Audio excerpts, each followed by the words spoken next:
അടിയന്തരാവസ്ഥ കാലത്ത് RSS എന്ന് പറയുന്ന സംഘടനയില്ലായിരുന്നു. പറയുന്നത് CPMൻ്റെ ദേശീയ സെക്രട്ടറി MA ബേബിയാണ്.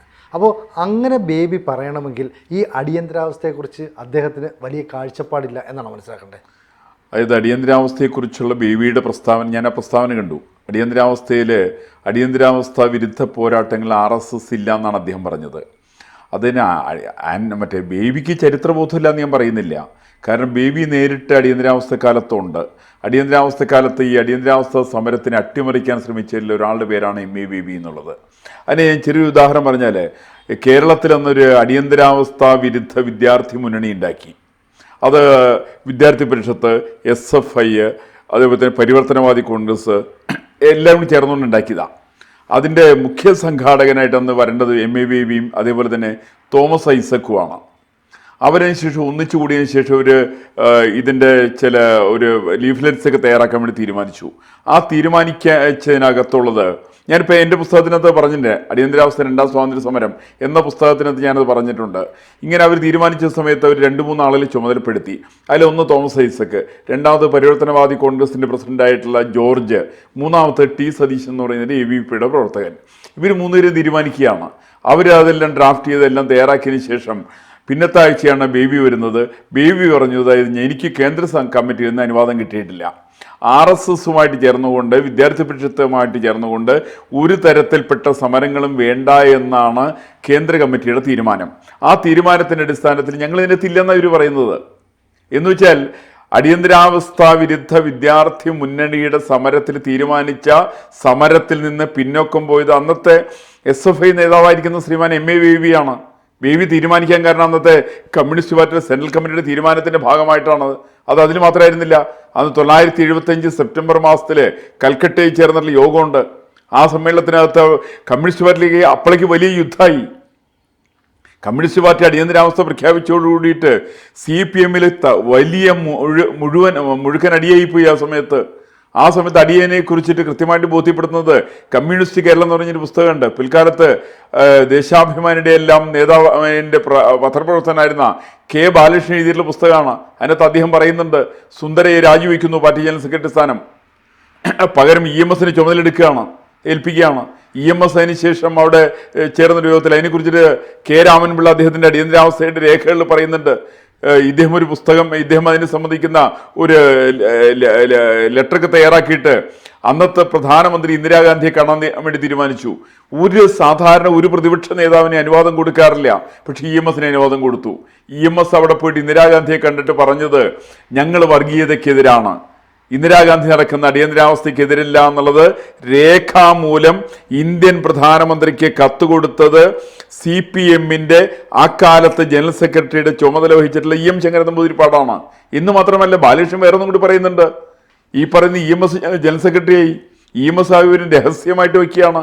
പത്രങ്ങളിൽ പോലും വാർത്ത വന്നില്ല. ജനറൽ സെക്രട്ടറി ആയിട്ടുള്ള പുള്ളി ആക്ട് ചെയ്തില്ല. പുള്ളി നേരെ മറിച്ച് കേരളത്തിൽ വന്നിട്ട് കേരള രാഷ്ട്രീയത്തിലുള്ള ചുറ്റിപ്പറ്റിയുള്ള നടപ്പായിരുന്നു. ആ സമയത്ത് അദ്ദേഹം ഇവിടെ കേരളത്തിൽ നിന്ന് MLA ആണെങ്കിൽ അദ്ദേഹം പറഞ്ഞത്, ഞങ്ങൾക്ക് യുവാക്കളെ കിട്ടാനില്ലാത്തതുകൊണ്ട് ഞങ്ങൾ സമരത്തിനില്ല. ഒരിക്കൽ K രാമൻപിള്ള തന്നെ പറയുന്നുണ്ട്, K രാമൻപിള്ള അദ്ദേഹത്തെ കാണാൻ വേണ്ടി പോകുന്നുണ്ട്. EMSനെ കാണാൻ പോകുന്ന സമയത്ത് EMSൻ്റെ MLAയുടെ മുറിയുടെ മുമ്പിലുണ്ടായിരുന്നത് VS അച്യുതാനന്ദനാണ്. അച്യുതാനന്ദൻ എന്ന് പാർലമെന്റ് പാർട്ടിയുടെ സെക്രട്ടറിയാണ്. അച്യുതാനന്ദൻ പറഞ്ഞ്, നിങ്ങളെ കാണാൻ വേണ്ടി സാധ്യമല്ല, കാരണം നിങ്ങളെ പോലീസ് അന്വേഷിക്കുന്നുണ്ട്. പോലീസ് അന്വേഷിക്കുന്ന ആളുകളെ കാണാൻ EMS തയ്യാറല്ല. എന്ന് വെച്ചാൽ അടിയന്തരാവസ്ഥയ്ക്കെതിരായിട്ട് പടപൊരുതുന്ന ഒരാളെ പോലും കാണാൻ തയ്യാറാകാതിരുന്ന ആളുടെ പേരാണ് EM ശങ്കരൻ നമ്പൂതിരിപ്പാട്. അപ്പൊ EMS എങ്ങനെയാ അടിയന്തരാവസ്ഥയുടെ വക്താവുക? ഞാൻ മറിച്ച് വേറെ സംഭവം കൂടി ഉണ്ട്. അത് MP മുഹമ്മദ് സാറിന്റെ പുസ്തകമുണ്ട്, സ്മൃതി ദർപ്പണം എന്ന പുസ്തകത്തിന്റെ പേര്. അദ്ദേഹത്തിന്റെ ആത്മകഥയാണ്.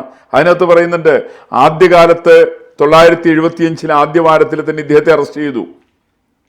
അടിയന്തരാവസ്ഥയുടെ ആദ്യവാരത്തിൽ തന്നെ EMSന് ജൂലൈ 1st വീക്കിൽ അറസ്റ്റ് ചെയ്ത് അങ്ങനെ ജയിലിലാക്കി.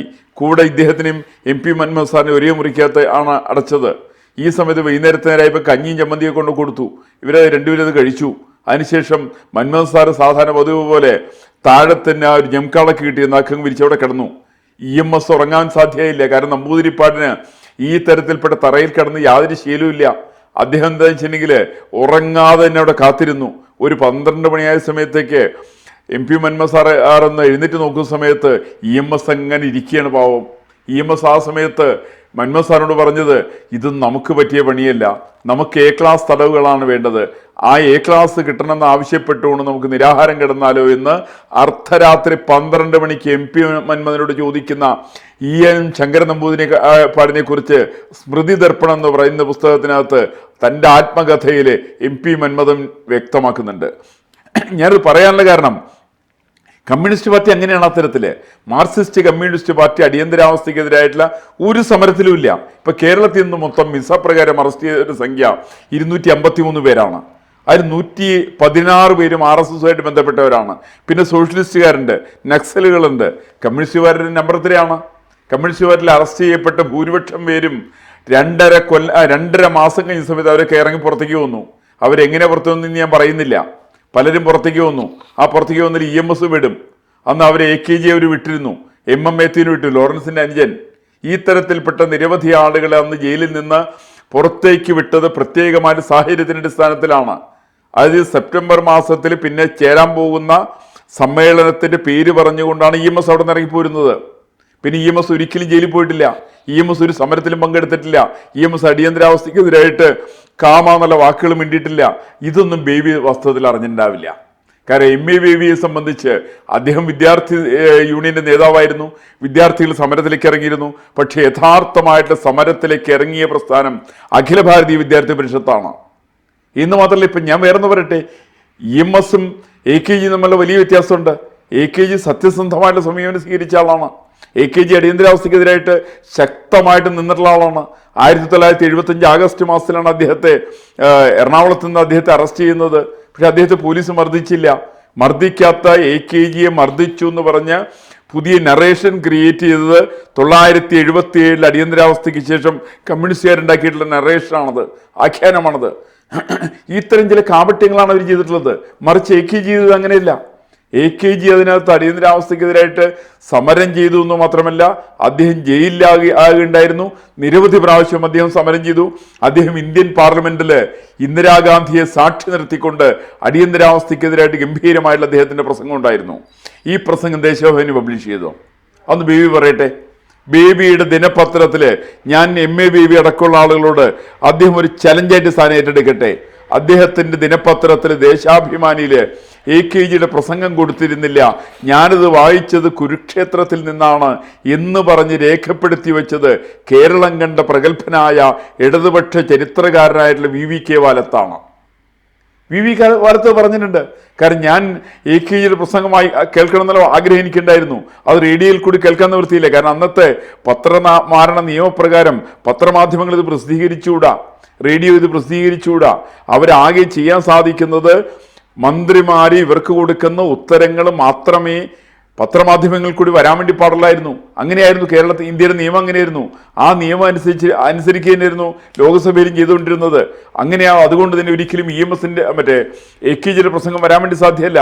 AKGയുടെ പ്രസംഗം വേണമെങ്കിൽ ദേശാഭിമാനി പ്രത്യേകമായിട്ട് അച്ചടിക്കണമായിരുന്നു. അവരത് അച്ചടിച്ചില്ല. അച്ചടിച്ചത് കുരുക്ഷേത്രമാണ്. കുരുക്ഷേത്രം എന്ന് പറഞ്ഞാൽ ലോക സംഘർഷ സമിതി ഇറക്കുന്നതാണ്. അതിന് RSS നേതൃത്വം കൊടുക്കുന്നതാണ്. അതിന് ഏകദേശം 60,000-ൽ പരം വരുന്ന കോപ്പികളാണ് അത് കേരളത്തിൽ അച്ചടിച്ച് ഗ്രാമാന്തരങ്ങളിൽ അത് വീടുകളിലെത്തിച്ചു. ഓരോ വീട്ടുകാരും ഇപ്പം നേരത്തെ VVK വാലത്ത് പറഞ്ഞ പോലെ ആളുകൾ അതിനെ കാത്തിരുന്നു. ഒരു നേരം കുരുക്ഷേത്രം 15 ദിവസത്തിനിടയ്ക്ക് വരുന്നത് വൈകിയാൽ കാത്തിരിക്കുന്ന വീട്ടുകാർ കേരളത്തില് ഇന്ത്യയിലെ എല്ലാ സ്ഥലത്തും ഉണ്ടായിരുന്നു. ഇത്തരം ഓരോ സംസ്ഥാനങ്ങളിലും അതത് ഭാഷകളിലാണ് ഇറങ്ങിയത്, അതത് പ്രദേശത്തിന്റെ വാർത്തകളാണ് ഇറങ്ങിയത്. അങ്ങനെ പത്രമാരണ നിയമം കൊണ്ടുവന്ന സമയത്ത് പോലും അതിനെ ചെറുത്ത വലിയൊരു പാരമ്പര്യം കേരളത്തിൽ RSS അടക്കമുള്ള പ്രസ്ഥാനങ്ങൾക്കുണ്ട്. അത് ബേബിക്ക് മനസ്സിലാവണമെന്നില്ല. കാരണം ബേബിയും തോമസ് ഐസക്ക് എന്തിനാണ് അറസ്റ്റ് ചെയ്യപ്പെടുന്ന ഇദ്ദേഹം എന്ന് പറയട്ടെ. എറണാകുളം മഹാരാജാസ് കോളേജിൽ നിന്നാണ് തോമസ് ഐസക്ക് അറസ്റ്റ് ചെയ്യപ്പെട്ടത്. തോമസ് ഐസക്കിന്റെ കൂടെ ഉണ്ടായിരുന്ന ആള് KR ഉമാകാന്തനാണ്. ഉമാകാന്തൻ ആരാ? BJPയുടെ പിൽക്കാലത്ത് സംസ്ഥാന സംഘടനാ സെക്രട്ടറിയാണ്. എന്താ പ്രശ്നമുള്ളത്? ഉമാകാന്തൻ ഒരു കുരുക്ഷേത്രം തോമസ് ഐസക്കിന് കൊടുക്കുന്നു. തോമസ് ഐസക്ക് എല്ലാ 2 ആഴ്ച കൂടുന്ന സമയത്ത് കുരുക്ഷേത്രം കാത്തിരിക്കുന്ന ആളാണ്. അദ്ദേഹത്തിന് കൊടുക്കുന്നു. കയ്യോടെ KSUക്കാർ പിടിക്കുന്നു, 2 പേരെയും വളഞ്ഞു വെക്കുന്നു. അതിനുശേഷം പോലീസിനെ പിടിച്ചേൽപ്പിക്കുന്നു. അങ്ങനെയാണ് തോമസ് ഐസക്ക് അറസ്റ്റിലാവുന്നത്. സമരം ചെയ്തിട്ടൊന്നും അല്ലല്ലോ. അദ്ദേഹം ഈ കുരുക്ഷേത്രം എന്ന് പറയുന്ന RSS പ്രസിദ്ധീകരിക്കുന്ന ആ പ്രസിദ്ധീകരണം കൈപ്പറ്റിയതിൻ്റെ പേരിലാണ് അറസ്റ്റ് ചെയ്യപ്പെടുന്നത്. അതിലൊക്കെ വരുന്നത് ഈ പറയുന്ന കമ്മ്യൂണിസ്റ്റ് നേതാക്കന്മാരുടെ യാത്രയെക്കുറിച്ചും അവരുടെ പ്രസംഗത്തെക്കുറിച്ചും അടിയന്തരാവസ്ഥ വിരുദ്ധ സമര സന്ദേശങ്ങൾ പൂർണ്ണമായിട്ട് പ്രചരിപ്പിച്ചത് ഈ പറയുന്ന കുരുക്ഷേത്രത്തിൽ കൂടിയാണ്. ഇതൊന്നും ബേബിക്ക് യാതൊരു ബോധ്യമുണ്ടാവണം നിർബന്ധമില്ല. ഏതാണെങ്കിലും ഒന്ന് ബേബിക്ക് വളരെ വ്യക്തമായിട്ടറിയാം, കമ്മ്യൂണിസ്റ്റ് പാർട്ടിക്ക് അടിയന്തരാവസ്ഥ പോരാട്ടത്തിൽ ജനാധിപത്യ സംരക്ഷണത്തിന് വേണ്ടിയിട്ട്, ഭരണഘടനാ സംരക്ഷണത്തിന് വേണ്ടിയിട്ട് നടത്തിയിരിക്കുന്ന ഐതിഹാസിക സമരത്തിൽ ഒരു പങ്കുമില്ല എന്നുള്ള വിവരം കേരളത്തിൽ 7500 പേരെ അറസ്റ്റ് ചെയ്ത സമയത്ത് എത്ര മാർക്സിസ്റ്റുകാരനുണ്ടായിരുന്നു എന്നുള്ളത് അദ്ദേഹം വെളിപ്പെടുത്തട്ടെ. RSSന്റെ പ്രവർത്തകന്മാർ 4500-ലധികം ആളുകൾ വരുന്നുള്ളത് എനിക്ക് കൃത്യമായിട്ട് രേഖപ്പെടുത്താൻ സാധിക്കും. 1,75,000 പേര് ഓൾ ഇന്ത്യ നിലവാരത്തിൽ അറസ്റ്റ് ചെയ്ത സമയത്ത് 2000 പേരെങ്കിലും മാർക്സിസ്റ്റുകാരുണ്ടായിരുന്നെങ്കിൽ അവരുടെ പേരെന്ന് അദ്ദേഹം വെളിപ്പെടുത്തട്ടെ. പുന്നപ്രവയലാർ സമരം പോലെയൊന്നും അല്ല ഇത്. ഈ സമരത്തിൻ്റെ ആളുകളുടെ പേരിലൊന്നും വെളിപ്പെടുത്തിയിട്ടില്ലല്ലോ. ഞാൻ ഈ പുസ്തകത്തിനകത്ത് വളരെ കൃത്യമായിട്ട് മിസ തടവിൽ അറസ്റ്റ് ചെയ്യപ്പെട്ട 253 പേരുടെ പേരുകളും വളരെ വ്യക്തമായിട്ട് രേഖപ്പെടുത്തിയിട്ടുണ്ട്. ബേബിയുടെ കയ്യിൽ ഇത്തരത്തിൽ രേഖകളുണ്ടെങ്കിൽ അദ്ദേഹം സത്യസന്ധമായിട്ട് അതൊന്ന് പുറത്തേക്ക് വിടണമെന്നാണ് ഈ സമയത്ത് എനിക്ക് അദ്ദേഹത്തോടുള്ള അപേക്ഷയുള്ളത്. കൂടുതൽ വാർത്തകളും വിശേഷങ്ങളും നിങ്ങളിലേക്ക് എത്താൻ ABC മലയാളം സബ്സ്ക്രൈബ് ചെയ്യുക, ബെൽ ബട്ടണും അമർത്തുക.